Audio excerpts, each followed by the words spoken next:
In today's video, I'm going to teach you how to cancel your Google Cloud subscription, which essentially means stopping any billing or, in technical terms, closing your cloud billing account.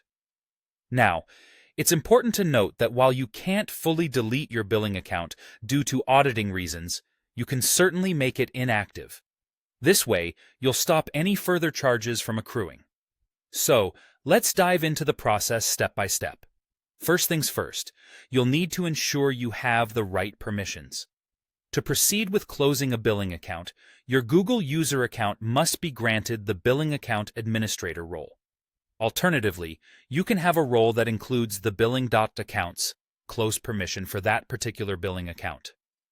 If you find that you don't have this permission, you'll need someone who manages billing within your organization to perform this action for you. Assuming you have the required permissions, let's move on to how you can close your cloud billing account if it's a self-serve or online account, which is common for most individual and regular users.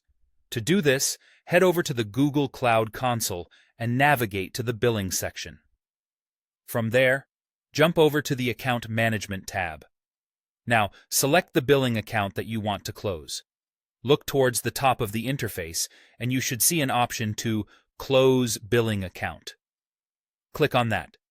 You will be prompted to confirm this action, and one of these prompts will require you to type Close to approve.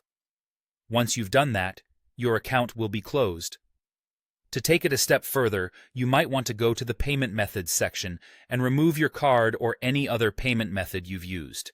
This part is entirely up to you. Bear in mind, after closing the account, no new charges will be made, though Google might bill you for any usage that occurred before you managed to complete these steps. Let's talk about what happens if your account is set up as an invoiced or enterprise billing type. In this scenario, you can't close it yourself via the Google Cloud Console. Instead, you would need to get in touch with Google Cloud Sales or Billing Support directly and request that they close the account for you.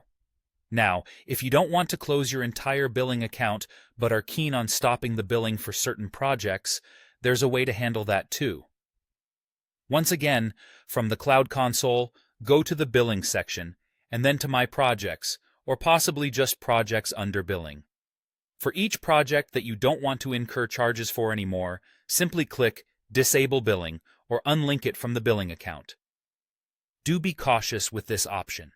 Disabling billing might cause specific resources to stop or even be removed entirely, especially if their functionality relies on being billed. With these steps, you've got a clear path to manage your Google Cloud billing and ensure you're only being charged for what you truly need. Thanks for watching, and I hope this guide was helpful. Stay tuned for more useful tips.